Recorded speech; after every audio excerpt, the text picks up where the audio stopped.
Perkenalkan, nama saya Muhammad Zikriansah dengan NIM 2330 1050 20010. Saya di sini akan presentasikan tugas dari perancangan arsitektur 2, yaitu rumah tinggal dan ruang usaha. Berikut adalah tugas yang saya kerjakan. Baik, di halaman pertama ini berisikan studi literatur dan studi preseden.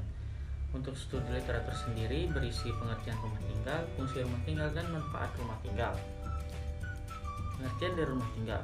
Rumah tinggal adalah bangunan yang dirancang dan digunakan sebagai tempat tinggal individu atau keluarga. Dalam konteks budaya dan lingkungan, rumah tinggal juga sering mencerminkan identitas sosial, nilai-nilai tradisional, dan adat istiadat masyarakat setempat. Untuk fungsi rumah tinggal sendiri yaitu sebagai tempat perlindungan dari berbagai kondisi lingkungan seperti cuaca, suhu, dan ancaman eksternal, sekaligus menjadi ruang untuk menjalani aktivitas sehari-hari seperti istirahat, makan, dan bersosialisasi.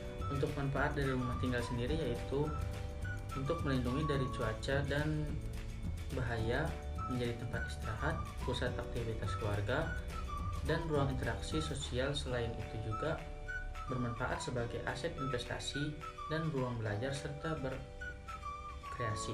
Untuk studi preseden sendiri saya mengambil dari dua rumah, yaitu Hill House dan Soffit House.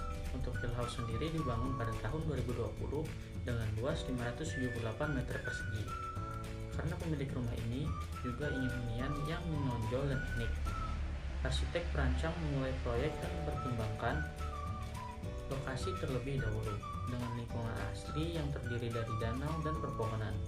Arsitek merancang rumah agar menjadi perpanjangan visual yang lengkap dari konteksnya sebuah rumah putih di atas gunung batu hitam di tengah alam.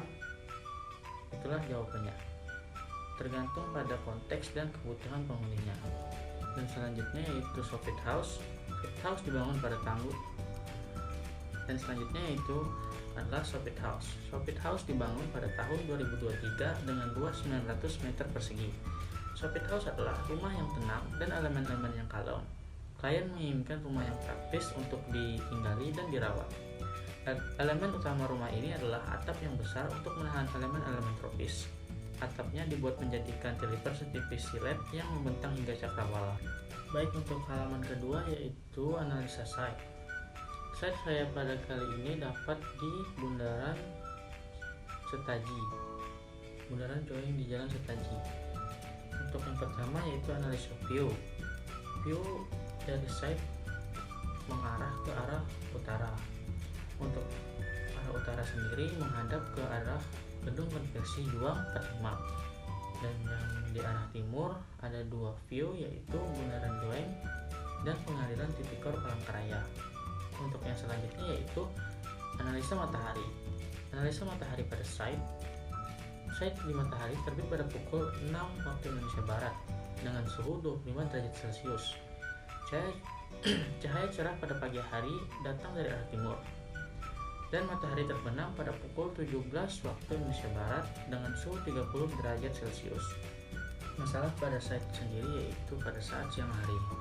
Pada saat siang hari, matahari tepat berada di atas site sehingga suhu meningkat drastis dari 30 derajat Celcius sampai 33 derajat Celcius. Dan untuk selanjutnya yaitu analisa vegetasi. Ada beberapa vegetasi yang terdapat di sekitaran site seperti pohon pinang, pohon ketapang, pohonan kecil, dan tanaman lainnya, dan rerumputan.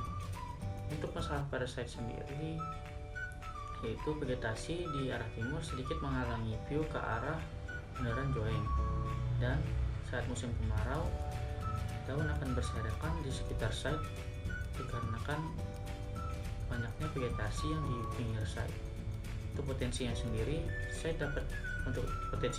vegetasi dapat dimanfaatkan sebagai tempat bermain, tempat bersantai, dan tempat berseduh. Untuk yang selanjutnya yaitu ada analisa sirkulasi.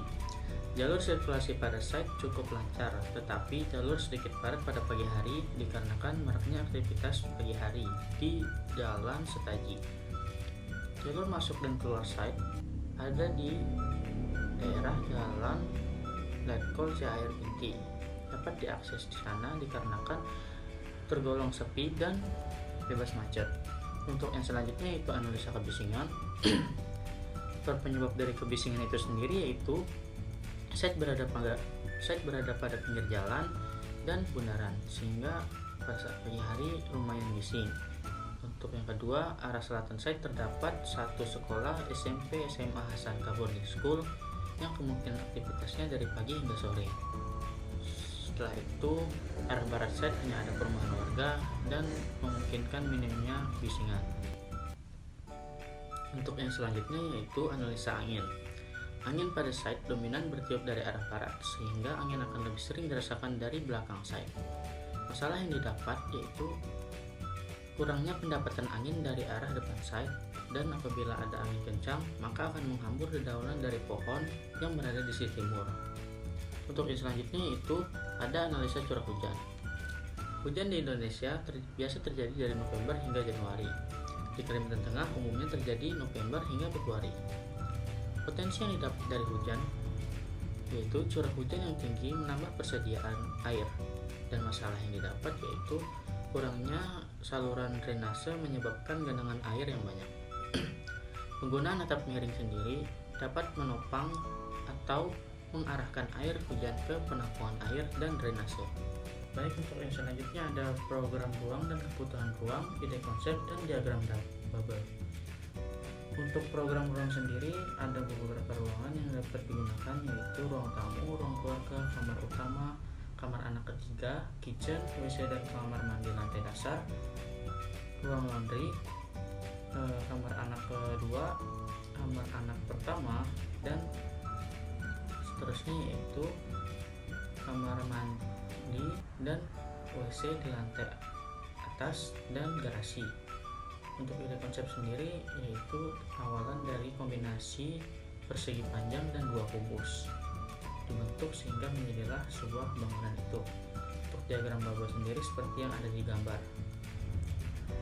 Untuk yang selanjutnya itu ada gambar denah. Untuk denah sendiri berukuran 20 x 24 meter, dan untuk lantai atas berukuran 16 x 10 meter seperti yang ada di gambar, bisa dilihat.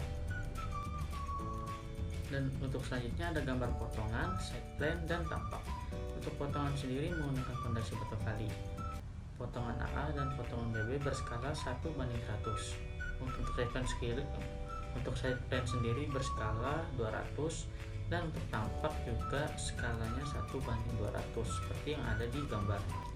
Dan selanjutnya ada aksonometri dari ruang bangunan. Bisa dilihat yang ada di gambar itulah untuk ruang yang ada di bangunan itu. Dan selanjutnya yaitu interior dan eksterior dari bangunan. Perspektif interior sendiri yaitu interior ruang tamu, ada sofa seperti yang di gambar, dan interior meeting room dari ruang usaha. Untuk eksteriornya sendiri itu berasal dari halaman depan rumah tinggal, yaitu taman.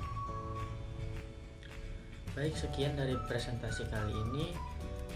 Mohon maaf apabila ada kekurangan, dan selanjutnya saya akan memberikan video pembuatan maket, dapat disaksikan setelah ini.